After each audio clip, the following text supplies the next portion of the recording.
ಜ್ಞಾನಧ್ವನಿ ಕೇಳುಗರಿಗೆ ನಮಸ್ಕಾರ. ಈಗ ಡಾಕ್ಟರ್ ಎ.ಆರ್. ಕೃಷ್ಣಶಾಸ್ತ್ರಿ ಅವರ ಕಥಾಮೃತ ಶಶಾಂಕವತಿ ಲಂಬಕ ಬೇತಾಳ ಪಂಚವಿಂಶತಿ ಕಥೆಗಳು. 19ನೆಯ ಕಥೆ ತರಂಗ 26. ತ್ರಿವಿಕ್ರಮಸೇನನು 19ನೆಯ ಸಾರಿ ಹೆಣವನ್ನು ಹೆಗಲ ಮೇಲೆ ಹಾಕಿಕೊಂಡು ಹೊರಟನು. ಬೇತಾಳನು ಮತ್ತೊಂದು ಕಥೆಯನ್ನು ಆರಂಭಿಸಿದನು. ತಾಮ್ರಲಿಪ್ತಿಯಲ್ಲಿ ಧನಪಾಲನೆಂಬ ವರ್ತಕನಿದ್ದನು. ಅವನಿಗೆ ಧನವತಿ ಎಂಬ ಮಗಳಿದ್ದಳು. ಅವಳು ವಯಸ್ಸಿಗೆ ಬರುವ ಹೊತ್ತಿಗೆ ಸರಿಯಾಗಿ ಅವನು ತೀರಿಹೋದನು. ದಾಯಾದಿಗಳು ಆಸ್ತಿಯನ್ನು ದೋಚಿಕೊಂಡು ಬಿಡಲು ವರ್ತಕನ ಹೆಂಡತಿಯಾದ ಹಿರಣ್ಯವತಿಯು ತಾನು ಗುಟ್ಟಾಗಿ ಇಟ್ಟುಕೊಂಡಿದ್ದ ರತ್ನಾಭರಣಗಳನ್ನು ತೆಗೆದುಕೊಂಡು ಒಂದು ರಾತ್ರಿ ತನ್ನ ಮಗಳೊಡನೆ ಮನೆ ಬಿಟ್ಟು ಹೊರಟು ಬಿಟ್ಟಳು. ಊರ ಹೊರಗೆ ಹೋಗುತ್ತಿರುವಾಗ ವಿಧಿವಶದಿಂದ ಕತ್ತಲೆಯಲ್ಲಿ ಕಣ್ಣು ಕಾಣದೆ ಅಲ್ಲಿ ಶೂಲಕ್ಕೆ ಏರಿಸಿದ್ದ ಒಬ್ಬ ಕಳ್ಳನ ಭುಜವನ್ನು ತಾಕಿಸಿಕೊಂಡಳು. ಅವನು ತುಂಬ ನೊಂದು, ಅಯ್ಯೋ, ಇದು ಯಾರು ನನ್ನ ಗಾಯದ ಮೇಲೆ ಉಪ್ಪು ಹಾಕಿದವರು ಎಂದು ಕೂಗಿಕೊಂಡನು. ವರ್ತಕನ ಹೆಂಡತಿಯು, ನೀನು ಯಾರು ಎಂದು ಕೇಳಲು ಅವನು, ನಾನು ಕಳ್ಳ, ನನ್ನನ್ನು ಶೂಲಕ್ಕೆ ಏರಿಸಿದ್ದಾರೆ, ಆದರೆ ಈ ಪಾಪಿಗೆ ಇನ್ನೂ ಜೀವ ಹೋಗದು. ನೀನು ಯಾರು ತಾಯಿ, ಎಲ್ಲಿಗೆ ಹೋಗುತ್ತಿದ್ದೀಯೇ ಎಂದನು. ಅಷ್ಟು ಹೊತ್ತಿಗೆ ಚಂದ್ರೋದಯವಾಗಿ ಕಣ್ಣು ಕಾಣಿಸುವಂತಾಗಲು ಅವನು ಧನವತಿಯನ್ನು ನೋಡಿ, ಅಮ್ಮ, ನಾನು 1,000 ಹೊನ್ನನ್ನು ಕೊಡುತ್ತೇನೆ, ಈ ನಿನ್ನ ಮಗಳನ್ನು ನನಗೆ ಕೊಡುವೆಯಾ ಎಂದು ಕೇಳಿದನು. ತಾಯಿಯು ನಗುತ್ತಾ, ಈ ಸ್ಥಿತಿಯಲ್ಲಿ ನೀನು ಅವಳನ್ನೇನು ಮಾಡಿಕೊಳ್ಳುತ್ತೀಯೇ ಎಂದು ಕೇಳಿದಳು. ಅವನು, ನನ್ನ ಆಯಸ್ಸು ಮುಗಿಯಿತು, ಆದರೆ ನನಗೆ ಮಕ್ಕಳಿಲ್ಲದವರಿಗೆ ಸದ್ಗತಿಯಿಲ್ಲ. ಅವಳು ನನ್ನ ಅನುಮತಿಯ ಮೇರೆಗೆ ಬೇರೆಯೊಬ್ಬನಿಂದ ಮಗನನ್ನು ಪಡೆದರೆ ಅವನು ನನಗೆ ಕ್ಷೇತ್ರಜನಾದ ಮಗನಾಗುತ್ತಾನೆ ಎಂದನು. ಅವಳು ಹಣದ ಆಸೆಯಿಂದ ಅದಕ್ಕೆ ಒಪ್ಪಿ ಆ ಕಳ್ಳನಿಗೆ ಮಗಳನ್ನು ಧಾರೆ ಎರೆದು ಕೊಟ್ಟಳು. ಅವನು ಒಂದು ಆಲದ ಮರದ ಗುರುತು ಹೇಳಿ ಅದರ ಕೆಳಗೆ ಅಗೆದರೆ ಹೊನ್ನು ಸಿಕ್ಕುತ್ತದೆ ಎಂದು ತಿಳಿಸಿ, ನಾನು ಸತ್ತ ಮೇಲೆ ನನ್ನ ದೇಹವನ್ನು ಸುಟ್ಟು ಅಸ್ಥಿಗಳನ್ನು ನೀರಿನಲ್ಲಿ ಹಾಕಿ ವಕ್ರೋಲಕಪುರಕ್ಕೆ ಹೋಗಿ ಇದ್ದುಬಿಡಿ. ಅಲ್ಲಿ ಸೂರ್ಯಪ್ರಭನೆಂಬ ರಾಜನಿದ್ದಾನೆ, ಅವನ ರಾಜ್ಯ ಸುರಕ್ಷಿತವಾಗಿದೆ ಎಂದು ಹೇಳಿದನು. ಮತ್ತು ಅವರು ಕೊಟ್ಟ ನೀರನ್ನು ಕುಡಿದು ಪ್ರಾಣ ಬಿಡಲು ಅವರು ಅವನ ಹೆಣವನ್ನು ಒಪ್ಪ ಮಾಡಿ ವಕ್ರೋಲಕ ಪಟ್ಟಣಕ್ಕೆ ಹೋಗಿ ಅಲ್ಲಿ ಒಂದು ಮನೆಯನ್ನು ಕೊಂಡುಕೊಂಡು ವಾಸ ಮಾಡುತ್ತಿದ್ದರು. ಆ ಊರಿನಲ್ಲಿ ಮನಸ್ವಾಮಿ ಎಂಬ ಒಬ್ಬ ಬ್ರಾಹ್ಮಣ ಯುವಕನಿದ್ದನು. ಅವನು ರೂಪವಂತ, ವಿದ್ಯಾವಂತ.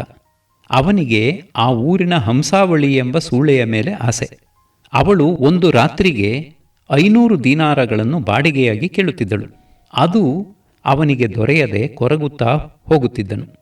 ಅವನನ್ನು ಕಂಡು ಧನವತಿಯು, ಅಮ್ಮ, ಆ ಬ್ರಾಹ್ಮಣನನ್ನು ನೋಡಿದೆಯಾ, ಎಷ್ಟು ಚೆನ್ನಾಗಿದ್ದಾನೆ ಎಂದಳು. ಅವಳು ಕಳ್ಳನ ಮಾತನ್ನು ಜ್ಞಾಪಿಸಿಕೊಂಡು ಚೇಟಿಯ ಮೂಲಕ ಅವನಿಗೆ ಹೇಳಿ ಕಳುಹಿಸಿದಳು. ಅವನು 500 ದೀನಾರಗಳನ್ನು ಕೊಟ್ಟರೆ ಒಂದು ರಾತ್ರಿ ಬಂದಿರುವುದಾಗಿ ತಿಳಿಸಿದನು. ಧನವತಿಯು ಒಪ್ಪಿ ಅವನನ್ನು ಕರೆಸಿಕೊಂಡು ಅವನೊಡನೆ ಒಂದು ರಾತ್ರಿ ಇದ್ದಳು. ಬ್ರಾಹ್ಮಣನು ಬೆಳಗ್ಗೆ ಎದ್ದು ತನ್ನ ದಾರಿ ಹಿಡಿದು ಹೋದನು.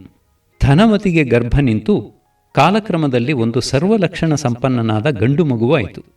ಆಗ ಒಂದು ರಾತ್ರಿ ಅವರಿಗೆ ಶಿವನು ಸ್ವಪ್ನದಲ್ಲಿ ಕಾಣಿಸಿಕೊಂಡು, ಬೆಳಗಾದ ಕೂಡಲೇ ಈ ಮಗುವನ್ನೂ 1000 ಹೊನ್ನನ್ನೂ ಸೂರ್ಯಪ್ರಭರಾಜನ ಮನೆಯ ಮುಂದೆ ಇಟ್ಟು ಬನ್ನಿ, ಅದರಿಂದ ಕ್ಷೇಮವಾಗುತ್ತದೆ ಎಂದು ಅಪ್ಪಣೆ ಮಾಡಿದನು.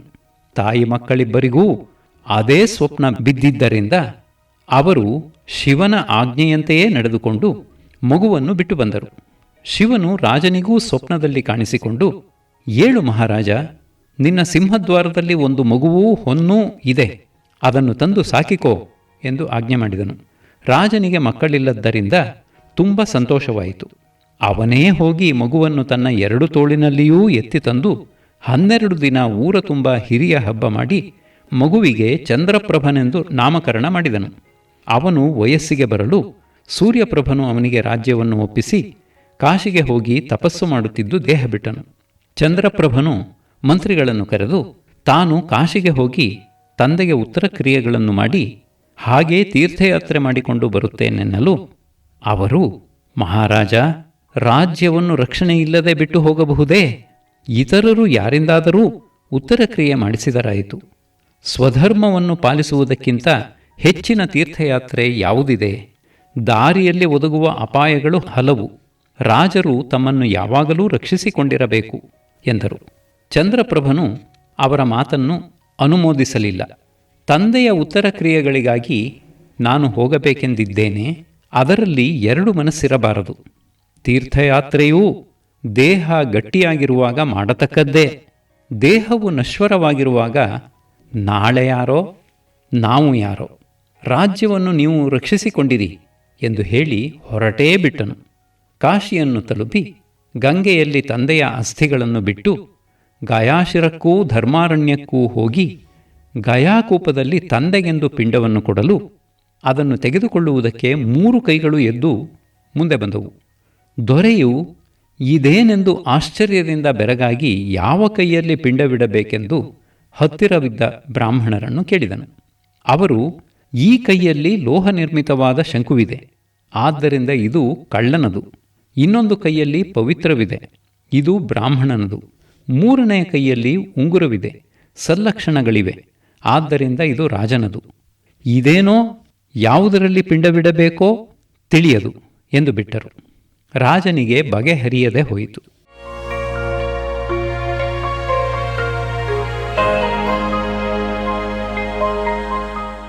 ಹೀಗೆಂದು ಕತೆ ಹೇಳಿ ಬೇತಾಳನು, ಮಹಾರಾಜ, ಯಾವ ಕೈಗೆ ಪಿಂಡ ಕೊಡಬೇಕು ಹೇಳಬಲ್ಲೆಯಾ?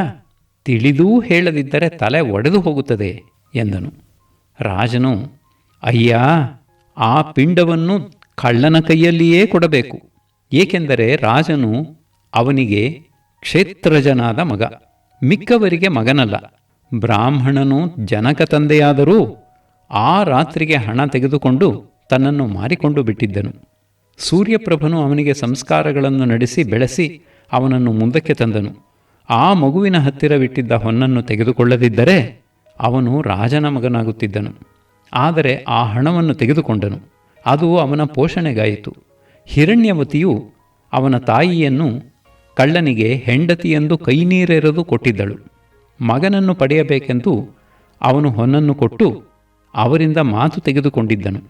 ಆದ್ದರಿಂದ ಆ ರಾಜನು ಕಳ್ಳನಿಗೇ ಕ್ಷೇತ್ರಜನಾದ ಮಗ, ಅವನಿಗೇ ಪಿಂಡವು ಸಲ್ಲತಕ್ಕದ್ದು ಎಂಬುದು ನನ್ನ ಅಭಿಪ್ರಾಯ ಎಂದನು. ಹೀಗೆ ಮಾತನಾಡಿ ಬಿಟ್ಟದ್ದರಿಂದ ಬೇತಾಳನು ರಾಜನ ಹೆಗಲಿನಿಂದ ಮಾಯವಾಗಿ ಮೊದಲಿದ್ದ ಸ್ಥಳಕ್ಕೇ ಹೋಗಿಬಿಟ್ಟನು. 20ನೆಯ ಕಥೆ. ತರಂಗ 27. ತ್ರಿವಿಕ್ರಮಸೇನನು 20ನೆಯ ಸಾರಿ ಹೆಣವನ್ನು ಹೆಗಲ ಮೇಲೆ ಹಾಕಿಕೊಂಡು ಹೊರಟನು. ಬೇತಾಳನು ಮತ್ತೊಂದು ಕಥೆಯನ್ನು ಆರಂಭಿಸಿದನು. ಚಿತ್ರಕೂಟ ನಗರದಲ್ಲಿ ಚಂದ್ರಾವಲೋಕನೆಂಬ ರಾಜನಿದ್ದನು. ಅವನಿಗೆ ಸಕಲೈಶ್ವರ್ಯವೂ ಇತ್ತು. ಆದರೆ ಅನುರೂಪಳಾದ ಹೆಂಡತಿ ಮಾತ್ರ ಇರಲಿಲ್ಲ. ಆ ಚಿಂತೆಯನ್ನು ಮರೆಯಲು ಅವನು ಒಂದು ಸಾರಿ ಬೇಟೆಗೆಂದು ಹೊರಟನು. ಬೇಟೆಯಾಡುತ್ತಾ ಅವನು ಕುದುರೆಯನ್ನು ಒಂದು ಸಾರಿ ಹಿಮ್ಮಡಿಯಿಂದ ತಿವಿಯಲು ಅದು ಅವನನ್ನು ಕಾಡಿನೊಳಕ್ಕೆ ಬಹುದೂರ ಕರೆದುಕೊಂಡು ಹೋಯಿತು. ಅಲ್ಲಿ ಹತ್ತಿರದಲ್ಲಿಯೇ ಒಂದು ದೊಡ್ಡ ಸರೋವರ ಕಾಣಿಸಿತು. ಅಲ್ಲಿಗೆ ಹೋಗಿ ಕುದುರೆಗೆ ನೀರು ಕುಡಿಸಿ ತಾನು ಸ್ನಾನ ಮಾಡಿ ಆಯಾಸ ಪರಿಹರಿಸಿಕೊಂಡು ಆ ರಮಣೀಯವಾದ ಪ್ರದೇಶವನ್ನು ನೋಡುತ್ತಿರಲು ಅಲ್ಲಿ ಒಂದು ಅಶೋಕ ಮರದ ಕೆಳಗೆ ವಲ್ಕಲ ಹುಟ್ಟಿದ್ದ ಒಬ್ಬ ಋಷಿಕನ್ಯೆಯೂ ಅವಳ ಜೊತೆಗಾತಿಯೂ ಕಂಡುಬಂದರು. ಅಲ್ಲಿಗೆ ಹೋಗಿ ಅವರನ್ನು ಮಾತನಾಡಿಸಲು ಅವರು ಕಣ್ವರ ಮಗಳೆಂದೂ ಮೇನಕೆಯಲ್ಲಿ ಹುಟ್ಟಿದವಳೆಂದೂ ತಿಳಿಯಿತು. ಸಖಿಯು ಅವಳ ಹೆಸರು ಇಂದೀವರ ಪ್ರಭೆ, ಸ್ನಾನಕ್ಕೆ ಬಂದಿದ್ದಳು. ಅವಳ ತಂದೆಯ ಆಶ್ರಮ ಇಲ್ಲಿಯೇ ಹತ್ತಿರದಲ್ಲಿದೆ ಎಂದಳು. ಒಬ್ಬರಲ್ಲೊಬ್ಬರು ಮೋಹಿತರಾದರು. ರಾಜನು ಅವರೊಡನೆ ಆಶ್ರಮಕ್ಕೆ ಹೋಗಿ ಕುದುರೆಯನ್ನು ಹೊರಗೆ ಬಿಟ್ಟು ಒಳಗೆ ಕಣ್ವರನ್ನು ಕಂಡು ನಮಸ್ಕರಿಸಿದನು. ಅವರು ಅವನನ್ನು ಸತ್ಕರಿಸಿ, ಅಯ್ಯ, ನಿಷ್ಕಾರಣವಾಗಿ ಈ ಮೃಗಗಳನ್ನು ಏಕೆ ಹಿಂಸಿಸುತ್ತೀಯೇ? ನಿನ್ನ ಅಸ್ತ್ರವೋ ಶಸ್ತ್ರವೋ ಅಭ್ಯಾಸ ಮಾಡಿಕೊಂಡು ರಾಜ್ಯ ಸುಖವನ್ನು ಅನುಭವಿಸುತ್ತಾ ಒಳ್ಳೆಯವನೆಂದು ಹೆಸರು ಪಡೆ. ಬೇಟೆಯಾಡುವುದನ್ನು ಬಿಡು. ಅದರಿಂದ ಪಾಂಡುವಿಗೆ ಏನು ಅನರ್ಥವಾಯಿತು ಕಾಣೆಯಾ ಎಂದು ನಯವಾಗಿ ಉಪದೇಶ ಮಾಡಿದರು. ರಾಜನು, ಮಹಾಪ್ರಸಾದ, ಇನ್ನು ಮೇಲೆ ಬೇಟೆಯಾಡುವುದಿಲ್ಲ ಎಂದನು. ಋಷಿಯು ಸಂತುಷ್ಟನಾಗಿ, ನಿನಗೇನು ವರ ಬೇಕು ಎಂದು ಕೇಳಲು ರಾಜನು ಇಂದೀವರ ಪ್ರಭೆಯನ್ನು ಕೋರಿದನು. ಋಷಿಯು ಅನುರೂಪನಾದ ವರ ದೊರೆತನೆಂದು ಸಂತೋಷದಿಂದ ಅವಳನ್ನು ಮದುವೆ ಮಾಡಿಕೊಡಲು ರಾಜನು ಅವಳನ್ನು ಕರೆದುಕೊಂಡು ತನ್ನೂರಿಗೆ ಹಿಂದಿರುಗಿದನು. ದಾರಿಯಲ್ಲಿ ಒಂದು ದೊಡ್ಡ ಅರಳಿಯ ಮರವನ್ನು ಕಂಡು ಅದರ ಹತ್ತಿರವಿದ್ದ ಕೊಳದಲ್ಲಿ ನೀರು ಕುಡಿದು ವಿಶ್ರಮಿಸಿಕೊಂಡರು. ಕುಸುಮಶಯ್ಯೆಯಲ್ಲಿ ಆ ರಾತ್ರಿಯನ್ನು ಆ ಮರದ ಕೆಳಗೆ ಕಳೆದರು. ಬೆಳಗ್ಗೆ ತನ್ನ ಪರಿವಾರವನ್ನು ಕೂಡಿಕೊಳ್ಳುವುದಕ್ಕೆಂದು ರಾಜನು ಹೆಂಡತಿಯೊಡನೆ ಮುಂದಕ್ಕೆ ಹೊರಡಲು ಎದುರಿಗೆ ಕಾಲಮೇಘದಂತಿದ್ದ ಒಬ್ಬ ಬ್ರಹ್ಮರಾಕ್ಷಸನು ಬಂದು ನಿಂತು, ನಾನು ಜ್ವಾಲಾಮುಖನೆಂಬ ಬ್ರಹ್ಮರಾಕ್ಷಸ, ಈ ಅರಳಿ ಮರ ನನ್ನ ವಾಸಸ್ಥಾನ. ನಾನು ರಾತ್ರಿ ಸಂಚಾರಕ್ಕೆಂದು ಹೋಗಿದ್ದರೆ ನೀನು ಇದನ್ನು ಆಕ್ರಮಿಸಿಕೊಂಡಿದ್ದೆಯಾ? ಈಗಲೇ ನಿನ್ನ ಹೃದಯವನ್ನು ಸೀಳಿ ರಕ್ತವನ್ನು ಕುಡಿದು ಬಿಡುತ್ತೇನೆ ಎಂದು ಗರ್ಜಿಸಿದನು. ರಾಜನು ನಯವಾಗಿ, ಅಯ್ಯ, ತಿಳಿಯದೆ ಮಾಡಿದ ನನ್ನ ಈ ಅಪರಾಧವನ್ನು ಕ್ಷಮಿಸು. ಶರಣಾಗತನಾಗಿ ನಿನ್ನ ಆಶ್ರಮಕ್ಕೆ ಬಂದ ನಾನು ನಿನ್ನ ಅತಿಥಿಯಲ್ಲವೇ? ನಿನಗೆ ಇಷ್ಟನಾದ ಯಾರನ್ನು ಬೇಕಾದರೂ ನಿನಗೆ ಪಶುವಾಗಿ ತಂದು ಒಪ್ಪಿಸುತ್ತೇನೆ. ಕೋಪವನ್ನು ಬಿಡು, ಪ್ರಸನ್ನನಾಗು ಎಂದು ಕೇಳಿಕೊಂಡನು.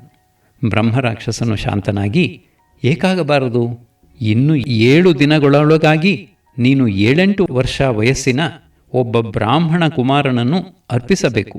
ಅವನು ಧೈರ್ಯಶಾಲಿಯೂ ವಿವೇಕಿಯೂ ಆಗಿರಬೇಕು.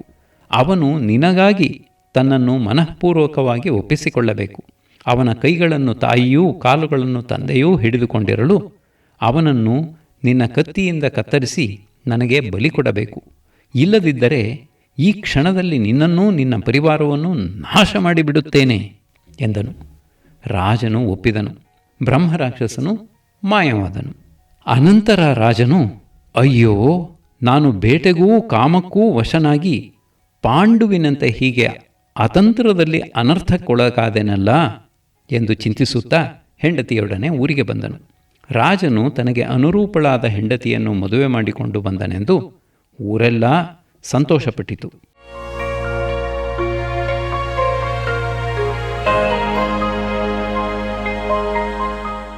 ಮಾರನೆಯ ದಿನ ಅವನು ತನ್ನ ಮಂತ್ರಿಯನ್ನು ಕರೆದು ನಡೆದ ಸಂಗತಿಯನ್ನೆಲ್ಲ ಅವನಿಗೆ ಗುಟ್ಟಾಗಿ ತಿಳಿಸಿದನು. ಸುಮತಿ ಎಂಬ ಮಂತ್ರಿಯು ಅವನಿಗೆ ಧೈರ್ಯ ಹೇಳಿ ಚಿನ್ನದಿಂದ 7-8 ವರ್ಷ ವಯಸ್ಸಿನ ಹುಡುಗನಂತೆ ಒಂದು ಪ್ರತಿಮೆಯನ್ನು ಮಾಡಿಸಿದನು. ಅದನ್ನು ರತ್ನಗಳಿಂದ ಅಲಂಕರಿಸಿ ರಥದಲ್ಲಿ ನಗರ ಗ್ರಾಮ ಹಳ್ಳಿಪಳ್ಳಿಗಳಲ್ಲೆಲ್ಲ ಸುತ್ತಾಡಿಸುತ್ತಾ, ಬ್ರಹ್ಮರಾಕ್ಷಸನಿಗೆ ತನ್ನ ಸ್ವಂತ ಇಚ್ಛೆಯಿಂದ ಯಾರಾದರೂ 7 ವರ್ಷದ ಹುಡುಗ ಬಲಿಯಾಗಿ ಬರುವುದಾದರೆ ಅವನ ತಂದೆ ತಾಯಿಗಳಿಗೆ ಮಹಾರಾಜನು 100 ಗ್ರಾಮಗಳನ್ನೂ ರತ್ನಾಲಂಕೃತವಾದ ಈ ಬಂಗಾರದ ಪ್ರತಿಮೆಯನ್ನೂ ಕೊಡುತ್ತಾನೆ. ತಾಯಿ ತಂದೆಗಳು ಅವನನ್ನು ಕೊಡುವುದಕ್ಕೆ ಸಮ್ಮತಿಸಿ ಅವನನ್ನು ವಧಿಸುವಾಗ ಅವನ ಕೈಕಾಲುಗಳನ್ನು ಹಿಡಿದುಕೊಳ್ಳಲು ಒಪ್ಪಬೇಕು ಎಂದು ಸಾರಿಸಿದರು. ಒಂದು ಅಗ್ರಹಾರದಲ್ಲಿ ಸಾರಿಕೊಂಡು ಹೋಗುತ್ತಿರಲು ತಮಟೆಯ ಸದ್ದನ್ನು ಕೇಳಿ ಓಡಿ ಬಂದ ಒಬ್ಬ ಧೈರ್ಯಶಾಲಿಯಾದ ಹುಡುಗನು, ನಾನು ಬರುತ್ತೇನೆ, ನನ್ನ ತಂದೆ ತಾಯಿಗಳನ್ನು ಒಪ್ಪಿಸುತ್ತೇನೆ ಎಂದನು. ಮನೆಗೆ ಬಂದು ತಾಯಿ ತಂದೆಗಳಿಗೆ ಕೈ ಮುಗಿದುಕೊಂಡು, ನನಗೆ ಅನುಜ್ಞೆ ಕೊಡಿ, ಇದರಿಂದ ನನ್ನ ಋಣ ಹರಿಯುತ್ತದೆ, ಪರೋಪಕಾರವಾಗುತ್ತದೆ, ನಿಮ್ಮ ಬಡತನ ಹೋಗುತ್ತದೆ ಎಂದನು. ಅವರು ಒಪ್ಪುತ್ತಾರೆಯೇ? ನಿನಗೇನು ಹುಚ್ಚೋ? ಏನಾದರೂ ಗ್ರಹ ಮೆಟ್ಟಿಕೊಂಡಿದೆಯೋ? ಇದೇನು ನೀನು ಆಡುವ ಮಾತು? ದುಡ್ಡಿಗಾಗಿ ಮಗನನ್ನು ಯಾರಾದರೂ ಕೊಲ್ಲಿಸುತ್ತಾರೆಯೇ ಎಂದರು. ಅವನು ಬಿಡಲಿಲ್ಲ. ಅವರು ಗೋಳಾಡುತ್ತಾ ಒಪ್ಪಿಕೊಳ್ಳಲೇಬೇಕಾಯಿತು. ಎಲ್ಲರೂ ಚಿತ್ರಕೂಟಕ್ಕೆ ಬಂದರು. ರಾಜನು ಸಂತೋಷಪಟ್ಟು ಹುಡುಗನನ್ನು ಆನೆಯ ಮೇಲೆ ಮಾಲೆ ಹಾಕಿ ಕೂರಿಸಿ ತಾಯಿ ತಂದೆಗಳೊಡನೆ ಬ್ರಹ್ಮರಾಕ್ಷಸನ ಆವಾಸ ಸ್ಥಾನಕ್ಕೆ ಕರೆತಂದನು. ಬ್ರಹ್ಮರಾಕ್ಷಸನು ಕಾಣಿಸಿಕೊಳ್ಳಲು ರಾಜನು, ಅಯ್ಯ, ಇದೋ ನೀನು ಕೇಳಿದಂಥ ನರಬಲಿಯನ್ನು ತಂದಿದ್ದೇನೆ. ಇಂದು 7ನೆಯ ದಿವಸ, ಒಪ್ಪಿಸಿಕೋ ಎಂದನು. ಬ್ರಹ್ಮರಾಕ್ಷಸನು ಕಟವಾಯನ್ನು ನಾಲಗೆಯಿಂದ ಸವರಿಕೊಳ್ಳುತ್ತಾ ಹುಡುಗನನ್ನು ನೋಡಿದನು. ಅವನು ಚಿಂತಿಸದೆ ಕೊರಗದೆ ಸಂತೋಷವಾಗಿ, ಈ ದೇಹದಾನದಿಂದ ಬರುವ ಪುಣ್ಯವು ಪರೋಪಕಾರರಹಿತವಾದ ಸ್ವರ್ಗವನ್ನೋ ಮೋಕ್ಷವನ್ನೋ ಸಂಪಾದಿಸಿಕೊಡುವುದು ಬೇಡ, ಪರಾರ್ಥ ಸಾಧಕವಾದ ದೇಹವೇ ಜನ್ಮಜನ್ಮದಲ್ಲಿಯೂ ಲಭಿಸಲಿ ಎಂದು ಯೋಚಿಸುತ್ತಿದ್ದನು. ಕೂಡಲೇ ಅಂತರಿಕ್ಷವು ವಿಮಾನಗಳಿಂದ ತುಂಬಿತು. ದೇವತೆಗಳು ಪುಷ್ಪವೃಷ್ಟಿಯನ್ನು ಕರೆದರು. ಬ್ರಹ್ಮರಾಕ್ಷಸನ ಮುಂದಿಟ್ಟ ಹುಡುಗನ ಕೈಗಳನ್ನು ತಾಯಿ ಹಿಡಿದುಕೊಂಡಳು, ಕಾಲುಗಳನ್ನು ತಂದೆ ಹಿಡಿದುಕೊಂಡನು. ರಾಜನು ಕತ್ತಿ ಎತ್ತಿದನು. ಆಗ ಹುಡುಗನು ನಕ್ಕನು. ಅದನ್ನು ಕಂಡು ಬ್ರಹ್ಮರಾಕ್ಷಸನೂ ಮಿಕ್ಕವರೂ ತಮ್ಮ ತಮ್ಮ ಕೆಲಸವನ್ನು ಬಿಟ್ಟು ಕೈ ಮುಗಿದುಕೊಂಡು ಅವನ ಮುಖವನ್ನು ನೋಡುತ್ತಾ ಬೆರಗಾಗಿ ನಿಂತರು.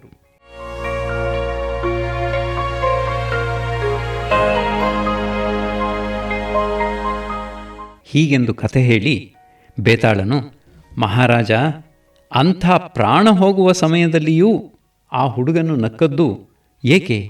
ತಿಳಿದಿದ್ದೂ ನೀನು ಹೇಳದಿದ್ದರೆ ನಿನ್ನ ತಲೆ ಸಿಡಿದು ಹೋಗುತ್ತದೆ ಎಂದನು.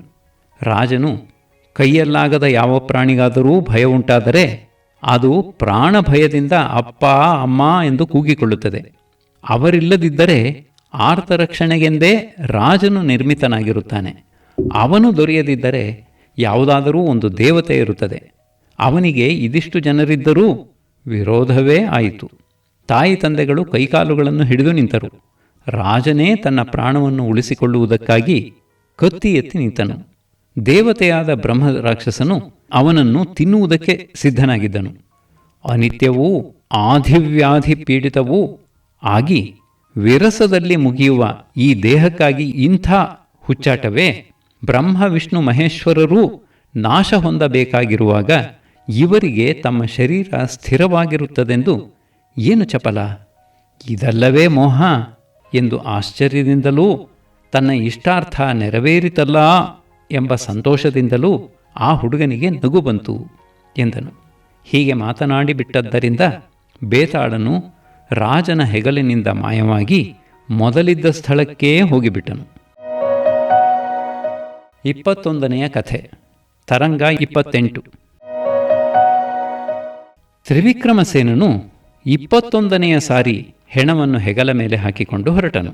ಬೇತಾಳನು ಮತ್ತೊಂದು ಕಥೆಯನ್ನು ಆರಂಭಿಸಿದನು. ವಿಶಾಲ ನಗರದಲ್ಲಿ ಅರ್ಥದತ್ತನೆಂಬ ವರ್ತಕನಿದ್ದನು. ಅವನಿಗೆ ಅನಂಗಮಂಜರಿ ಎಂಬ ಒಬ್ಬಳೇ ಮಗಳಿದ್ದಳು. ಅವಳನ್ನು ತಾಮ್ರಲಿಪ್ತಿ ನಿವಾಸಿಯಾದ ಮಣಿವರ್ಮನೆಂಬ ವರ್ತಕನಿಗೆ ಕೊಟ್ಟು ಮದುವೆ ಮಾಡಿದನು. ಮಗಳ ಮೇಲೆ ತುಂಬ ಮಮತೆಯಾದ್ದರಿಂದ ಅವನು ಅವಳನ್ನು ಬಿಟ್ಟಿರಲಾರದೆ ಅವಳನ್ನೂ ಅಳಿಯನನ್ನೂ ತನ್ನ ಹತ್ತಿರದಲ್ಲೇ ಇಟ್ಟುಕೊಂಡಿದ್ದನು. ಅವಳಿಗೂ ಹಾಗೆಯೇ ತಂದೆಯ ಮೇಲೆ ತುಂಬ ಪ್ರೀತಿ. ಆದರೆ ಗಂಡನ ಮೇಲೆ ಅವಳಿಗೆ ಪ್ರೀತಿಯೇ ಹುಟ್ಟಲಿಲ್ಲ, ದ್ವೇಷವೇ ಉಂಟಾಗುತ್ತಾ ಬಂತು. ಒಂದು ಸಾರಿ ಅವನು ತಮ್ಮ ಊರನ್ನು ನೋಡಬೇಕೆಂದು ಮನಸ್ಸಾಗಲು ತಾಮ್ರಲಿಪಿತಿಗೆ ಹೋದನು. ಇತ್ತ ಅನಂಗಮಂಜರಿಯು ಒಂದು ದಿನ ನವಿರಾದ ಪಟ್ಟೆ ಸೀರೆಯುಟ್ಟು ತಮ್ಮ ಮನೆಯ ಉಪ್ಪರಿಗೆಯ ಕಿಟಕಿಯಲ್ಲಿ ನೋಡುತ್ತಾ ನಿಂತಿದ್ದಳು. ಆಗ ಆ ಊರಿನ ರಾಜಪುರೋಹಿತನ ಮಗನಾದ ಕಮಲಾಕರನೆಂಬ ಸುಂದರ ಯುವಕನು ತನ್ನ ಸ್ನೇಹಿತರೊಡನೆ ಆ ಬೀದಿಯಲ್ಲಿ ಹೋಗುತ್ತಾ ಅವಳನ್ನು ನೋಡಿದನು. ಅವಳೂ ಅವನನ್ನು ನೋಡಿದಳು. ಇಬ್ಬರಿಗೂ ಪರಸ್ಪರ ಮೋಹ ಉಂಟಾಯಿತು. ಅವಳು ಏನೂ ಪ್ರತೀಕಾರ ತೋರದೆ ಹಲವು ದಿನಗಳನ್ನು ವಿರಹದಲ್ಲಿ ಕಳೆದು ಒಂದು ರಾತ್ರಿ ತಮ್ಮ ಉದ್ಯಾನಕ್ಕೆ ಬಂದು ಅಲ್ಲಿದ್ದ ಚಂಡೀ ದೇವಾಲಯದಲ್ಲಿ ನೇಣು ಹಾಕಿಕೊಳ್ಳಬೇಕೆಂದು ಪ್ರಯತ್ನಪಡುತ್ತಿದ್ದಳು.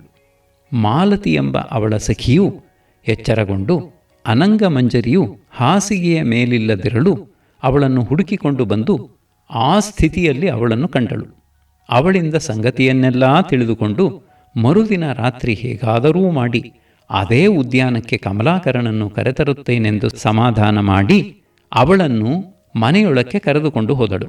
ಬೆಳಗ್ಗೆ ಕಮಲಾಕರನ ಮನೆಗೆ ಹೋಗಿ ನೋಡಲು ಅವನೂ ಅವನ ಸ್ನೇಹಿತನೊಡನೆ ಮನೆಯ ಉದ್ಯಾನದಲ್ಲಿ ಒಂದು ಮರದ ಕೆಳಗೆ ಕುಳಿತು ತನ್ನ ವಿರಹವನ್ನು ಹೇಳಿಕೊಳ್ಳುತ್ತಿದ್ದನು. ಮಾಲತಿಯು ಅವನನ್ನು ಕಂಡು ತನ್ನ ಸಖಿಯ ಸ್ಥಿತಿಯನ್ನು ತಿಳಿಸಿ ಅಂದು ಸಂಜೆ ಅರ್ಥದತ್ತನ ಮನೆಯ ಉದ್ಯಾನದ ಹತ್ತಿರಕ್ಕೆ ಬಂದರೆ ಅವರಿಗೆ ಭೇಟಿ ಮಾಡಿಸುವುದಾಗಿ ತಿಳಿಸಿದಳು. ಅದರಂತೆ ಅವನು ಬರಲು ಮಾಲತಿಯು ಮಾವಿನ ಪೊದರಿನಲ್ಲಿದ್ದ ತನ್ನ ಸಖಿಯ ಹತ್ತಿರ ಕರೆದೊಯ್ದಳು. ಅವನನ್ನು ನೋಡಿದ ಕೂಡಲೇ ಅನಂಗಮಂಜರಿಯು ಓಡಿ ಬಂದು ಅವನನ್ನು ಬಾಚಿ ತಬ್ಬಿಕೊಂಡಳು. ಆದರೆ ಆ ಸಂತೋಷ ಭರದಲ್ಲಿ ಅವಳ ಪ್ರಾಣ ಹೋಗಿಬಿಟ್ಟಿತು.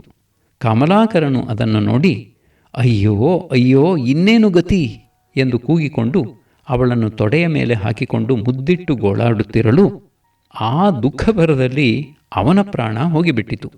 ಬೆಳಗಾಗುವುದೇ ತಡ. ಮಾಲಿಯ ಮೂಲಕ ಈ ಸಂಗತಿಯು ತಿಳಿದು ಬಂಧು ಬಳಗವೆಲ್ಲವೂ ಬಂದು ಗೋಳಾಡುವುದಕ್ಕೆ ಮೊದಲು ಮಾಡಿತು. ಊರಿಗೆ ಊರೇ ನೆರೆಯಿತು.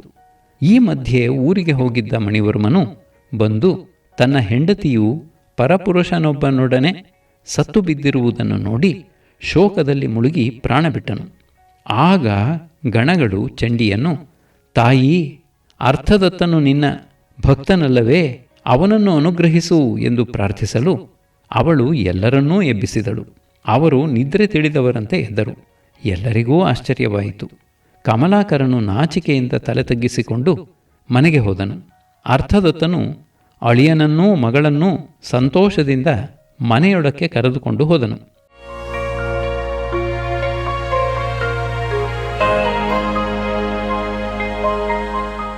ಹೀಗೆಂದು ಕಥೆ ಹೇಳಿ ಬೇತಾಳನು, ಮಹಾರಾಜ, ಇವರಲ್ಲಿ ಯಾರ ಅನುರಾಗ ಹೆಚ್ಚು ತೀವ್ರವಾದದ್ದು ಹೇಳು, ತಿಳಿದಿದ್ದೂ ಹೇಳದಿದ್ದರೆ ನಿನ್ನ ತಲೆ ಒಡೆದು ಹೋಗುತ್ತದೆ ಎಂದನು.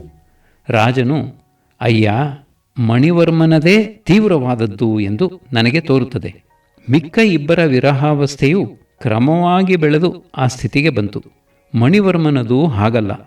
ತನ್ನ ಹೆಂಡತಿಯು ಅನ್ಯಪುರುಷನೊಡನೆ ಸತ್ತು ಬಿದ್ದಿದ್ದರೂ ಕೋಪ ಬರಬೇಕಾದ ಕಾಲದಲ್ಲಿ ಅವಳ ಮೇಲಣ ಅನುರಾಗದಿಂದ ದುಃಖವೇ ಉಂಟಾಗಿ ಆ ದುಃಖ ಭರದಲ್ಲಿ ಅವನು ಪ್ರಾಣ ಬಿಟ್ಟನು ಎಂದನು. ಹೀಗೆ ಮಾತನಾಡಿ ಬಿಟ್ಟದ್ದರಿಂದ ಬೇತಾಳನು ರಾಜನ ಹೆಗಲಿನ ಮೇಲಿನಿಂದ ಮಾಯವಾಗಿ ಮೊದಲಿದ್ದ ಸ್ಥಳಕ್ಕೇ ಹೋಗಿಬಿಟ್ಟನು. 22ನೇ ಕಥೆ. ತರಂಗ 29. ತ್ರಿವಿಕ್ರಮ ರಾಜನು 22ನೆಯ ಸಾರಿ ಹೆಣವನ್ನು ಹೆಗಲ ಮೇಲೆ ಹಾಕಿಕೊಂಡು ಹೊರಟನು. ಬೇತಾಳನು ಮತ್ತೊಂದು ಕಥೆಯನ್ನು ಆರಂಭಿಸಿದನು. ಕುಸುಮಪುರದಲ್ಲಿ ವಿಷ್ಣುಸ್ವಾಮಿ ಎಂಬ ಬ್ರಾಹ್ಮಣನಿದ್ದನು. ಅವನಿಗೆ 4 ಜನ ಗಂಡು ಮಕ್ಕಳಾದರು. ಅವರು ದೊಡ್ಡವರಾಗುವುದಕ್ಕೆ ಮುಂಚೆಯೇ ತಂದೆಯು ಸತ್ತು ಹೋಗಲು ಇದ್ದ ಅಲ್ಪ ಸ್ವಲ್ಪ ಆಸ್ತಿಯನ್ನು ದಾಯಾದಿಗಳು ಅಪಹರಿಸಿದರು. ಆಗ ಅವರು ಮುಂದೇನು ಮಾಡುವುದಕ್ಕೂ ತೋರದೆ ಸೋದರ ಮಾವನ ಮನೆಗೆ ಹೋಗಿ ಅವನ ಆಶ್ರಯದಲ್ಲಿ ವೇದಾಧ್ಯಯನ ಮಾಡಿಕೊಂಡು ಇದ್ದು ಬಿಟ್ಟರು. ಕೆಲವು ಕಾಲದ ಮೇಲೆ ಎಲ್ಲರೂ ಅವರಲ್ಲಿ ಅಸಡ್ಡೆ ತೋರುತ್ತಾ ಬರಲು ಅವರು ಒಟ್ಟುಗೂಡಿ ಚಿಂತಿಸಿದರು. ದೊಡ್ಡವನು ತಮ್ಮಂದಿರನ್ನು ಕುರಿತು, ಎಲ್ಲ ನಮ್ಮ ನಮ್ಮ ಅದೃಷ್ಟ, ನಾವು ಏನಾದರೂ ಮಾಡಬೇಕೆಂದರೆ ಆಗುತ್ತದೆಯೇ? ಇವತ್ತು ತುಂಬ ಬೇಸರವಾಗಿ ಸ್ಮಶಾನಕ್ಕೆ ಹೋಗಿ ಅಲ್ಲಿ ನೇಣು ಹಾಕಿಕೊಂಡರೆ ಹಗ್ಗವೇ ಕಿತ್ತು ಕೆಳಕ್ಕೆ ಬಿದ್ದು ಬಿಟ್ಟೆ. ಯಾವನೋ ಒಬ್ಬನು ಕುಣಿಕೆ ಬಿಚ್ಚಿ ಗಾಳಿ ಹಾಕಿ, ಏಕಯ್ಯ ಇಂಥ ಕೆಲಸ ಮಾಡಿದೆ, ನಿನಗೆ ಏನಾದರೂ ದುಃಖವಿದ್ದರೆ ಸತ್ಕಾರ್ಯ ಮಾಡು, ಅದು ನಿವಾರಣೆಯಾಗುತ್ತದೆ, ಆತ್ಮಹತ್ಯದಿಂದ ಏಕೆ ನರಕಕ್ಕೆ ಹೋಗುತ್ತೀಯೇ ಎಂದು ಬುದ್ಧಿ ಹೇಳಿ ಕಳುಹಿಸಿದನು. ದೈವೇಚ್ಛೆ ಇಲ್ಲದಿದ್ದರೆ ಸಾಯುವುದಕ್ಕೂ ಆಗುವುದಿಲ್ಲ ಎಂದುಕೊಂಡು ಬಂದೆ ಎಂದು ಹೇಳಿದನು. ಆಮೇಲೆ ಅವರು ಏನಾದರೂ ಉದ್ಯೋಗವನ್ನು ಅವಲಂಬಿಸಬೇಕೆಂದು, ಅದಕ್ಕಾಗಿ ಯಾವುದಾದರೂ ಒಂದೊಂದು ವಿಜ್ಞಾನವನ್ನು ಕಲಿತು ಬರಬೇಕೆಂದು ನಿಶ್ಚಯ ಮಾಡಿಕೊಂಡು ಇಂಥ ಸ್ಥಳದಲ್ಲಿ ಒಟ್ಟಿಗೆ ಸೇರಬೇಕೆಂದು ಗೊತ್ತು ಮಾಡಿಕೊಂಡರು. ಅದೇ ರೀತಿಯಲ್ಲಿ ಅವರು ಒಬ್ಬೊಬ್ಬರೂ ಒಂದೊಂದು ದಿಕ್ಕಿಗೆ ಹೋಗಿ ವಿದ್ಯೆ ಕಲಿತು ಬಂದು ಒಟ್ಟಿಗೆ ಸೇರಿದರು. ನೀನೇನು ಕಲಿತು ಬಂದೆ, ನೀನೇನು ಕಲಿತು ಬಂದೆ ಎಂದು ಒಬ್ಬರನ್ನೊಬ್ಬರು ಕೇಳಿದರು. ಒಬ್ಬನು, ನನಗೆ ಯಾವುದಾದರೂ ಒಂದು ಪ್ರಾಣಿಯ ಒಂದು ಚೂರು ಮೂಳೆ ಸಿಕ್ಕಿದರೆ ಸಾಕು, ಒಂದು ಕ್ಷಣದಲ್ಲಿ ಅದಕ್ಕೆ ತಕ್ಕ ಮಾಂಸವನ್ನು ಸೃಷ್ಟಿಸಿಬಿಡುತ್ತೇನೆ ಎಂದನು. ಇನ್ನೊಬ್ಬನು, ನಾನು ಆ ಮಾಂಸದ ಮೇಲೆ ಚರ್ಮವನ್ನೂ ಕೂದಲನ್ನೂ ಸೃಷ್ಟಿಸುತ್ತೇನೆ ಎಂದನು. ಮೂರನೆಯವನು, ನಾನು ಆ ಪ್ರಾಣಿಯ ಅವಯವಗಳನ್ನು ಸೃಷ್ಟಿಸುತ್ತೇನೆ ಎಂದನು.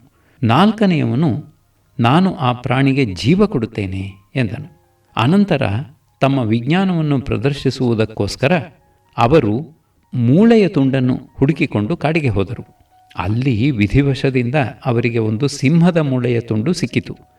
ಅದು ಇಂಥ ಪ್ರಾಣಿಯ ಮೂಳೆ ಎಂದು ತಿಳಿಯದೆ ಅವರು ಅದನ್ನೇ ಎತ್ತಿಕೊಂಡರು.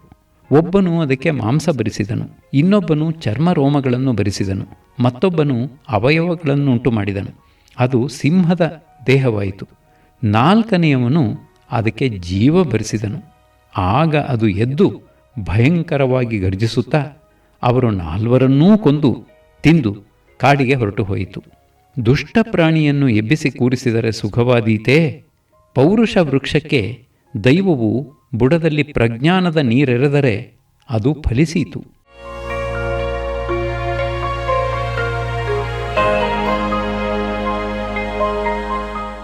ಹೀಗೆಂದು ಕಥೆ ಹೇಳಿ ಬೇತಾಳನು, ಮಹಾರಾಜ, ಆ 4 ಜನರಲ್ಲಿ ಅಪರಾಧ ಯಾರದ್ದು ಹೇಳು, ತಿಳಿದೂ ಹೇಳದಿದ್ದರೆ ನಿನ್ನ ತಲೆ ಒಡೆದು ಹೋಗುತ್ತದೆ ಎಂದನು. ರಾಜನು, ಅಯ್ಯ, ಸಿಂಹಕ್ಕೆ ಜೀವ ಕೊಟ್ಟವನೇ ಅವರಲ್ಲಿ ಅಪರಾಧಿ. ಇಂಥ ಪ್ರಾಣಿಯೆಂದು ತಿಳಿಯದೆ ಮಿಕ್ಕವರು ಮಾಂಸ, ಚರ್ಮ, ರೋಮ, ಅವಯವಗಳನ್ನು ಸೃಷ್ಟಿಸಿದರು. ಸಿಂಹದ ಆಕಾರವನ್ನು ನೋಡಿಯೂ ತನ್ನ ವಿದ್ಯೆಯನ್ನು ಪ್ರಕಾಶ ಮಾಡಬೇಕೆಂಬ ಉತ್ಸಾಹದಿಂದಲೇ ನಾಲ್ಕನೆಯವನು ಅದಕ್ಕೆ ಜೀವ ಕೊಟ್ಟು ಬ್ರಹ್ಮಹತ್ಯೆಗೆ ಕಾರಣನಾದನು ಎಂದನು. ಹೀಗೆ ಮಾತನಾಡಿ ಬಿಟ್ಟದ್ದರಿಂದ ಬೇತಾಳನು ರಾಜನ ಹೆಗಲಿನ ಮೇಲಿನಿಂದ ಮಾಯವಾಗಿ ಮೊದಲಿದ್ದ ಸ್ಥಳಕ್ಕೇ ಹೋಗಿಬಿಟ್ಟನು. 23ನೆಯ ಕಥೆ. ತರಂಗ 30. ತ್ರಿವಿಕ್ರಮ ರಾಜನು 23ನೆಯ ಸಾರಿ ಹೆಣವನ್ನು ಹೆಗಲ ಮೇಲೆ ಹಾಕಿಕೊಂಡು ಹೊರಟನು. ಬೇತಾಳನು ಮತ್ತೊಂದು ಕಥೆಯನ್ನು ಆರಂಭಿಸಿದನು. ಶೋಭಾವತಿ ಪಟ್ಟಣದಲ್ಲಿ ಯಜ್ಞಸೋಮನೆಂಬ ವೇದ ಪಾರಂಗತನಾದ ಬ್ರಾಹ್ಮಣನಿದ್ದನು. ಅವನಿಗೆ ಅಪರ ವಯಸ್ಸಿನಲ್ಲಿ ದೇವಸೋಮನೆಂಬ ಮಗನಾದನು.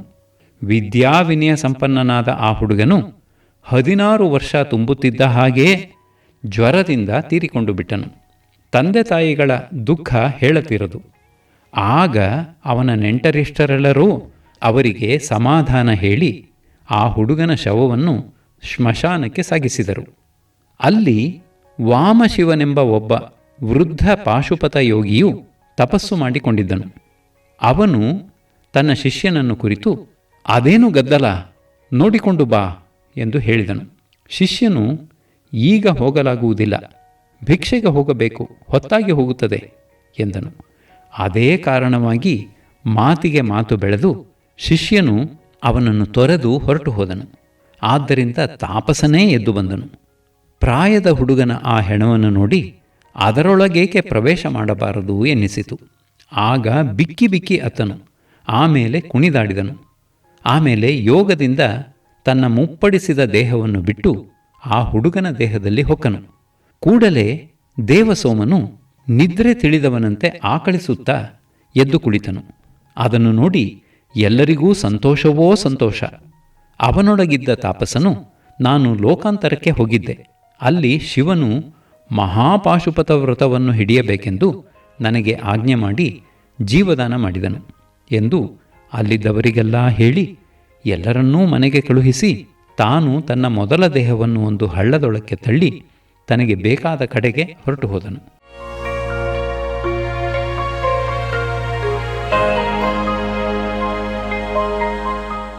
ಹೀಗೆಂದು ಕತೆ ಹೇಳಿ ಬೇತಾಳನು, ಮಹಾರಾಜ, ಆ ಯೋಗಿಯು ಅತ್ತದ್ದೇಕೆ, ಕುಣಿದಾಡಿದ್ದೇಕೆ?